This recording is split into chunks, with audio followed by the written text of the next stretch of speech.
Pregame.com.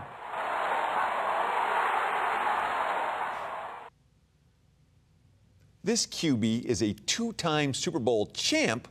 Fez, you're calling him a chump. Teddy covers Steve Fezzik here on pregame.tv. And we're talking the New York Giants here in 2015. Vegas has set their over-under at a surprisingly low number. 8 wins, Mr. Covers. We going over or under? We've got 3 levels of play here. We have opinions, bets, and then a single best bet. I'm going to take the New York Football Giants over 8 wins, minus 140.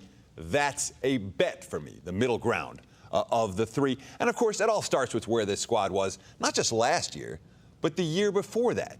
The Giants weren't just riddled with injuries. They just have a couple of injuries. This team has been decimated back-to-back years, losing every key offensive weapon, basically, except their quarterback, offensive lineman, defensive lineman, secondary, injury-riddled. That's not likely to happen 3 years in a row. By default, almost, the Giants are going to be healthier this year than they've been either the last 2 seasons because it's hard to be any worse than they've been. Pretty much everything that can go wrong has gone wrong, all the way down to Hurricane Sandy striking this team.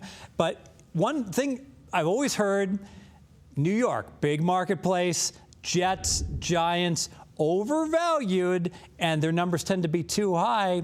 Maybe it's not so much truth in that, though, right? I mean, maybe 20 or 30 years ago, the major media markets were problematic for value. In the modern era, players don't. Bettors really don't care if a team's from New York or not. It's not like there's so many more bettors from New York than there are elsewhere. It's not like the New York money has an influence out here in Las Vegas or offshore. Bottom line now is that it's a leveler playing field in the betting markets, and that means that you don't see a team like the Giants or the Jets, both of them play in Jersey, by the way, not New York, but we don't see an automatic overvaluing of those teams just because of the media centers that they're in. And, of course, this is a team that's built to win in 2015, Fezzik. They really are. They have a good quarterback. They have elite wide receivers.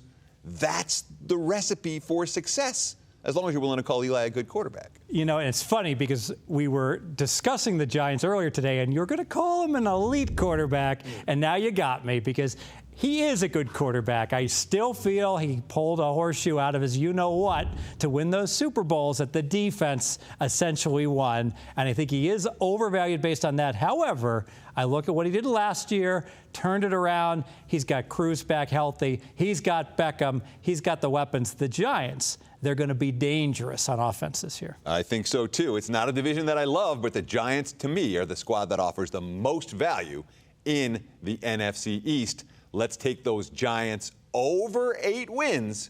You have to lay a little bit of juice to do it, but I think that's juice worth laying. We have videos like this previewing every single NFL team all summer long right here on pregame.tv. Thanks for watching.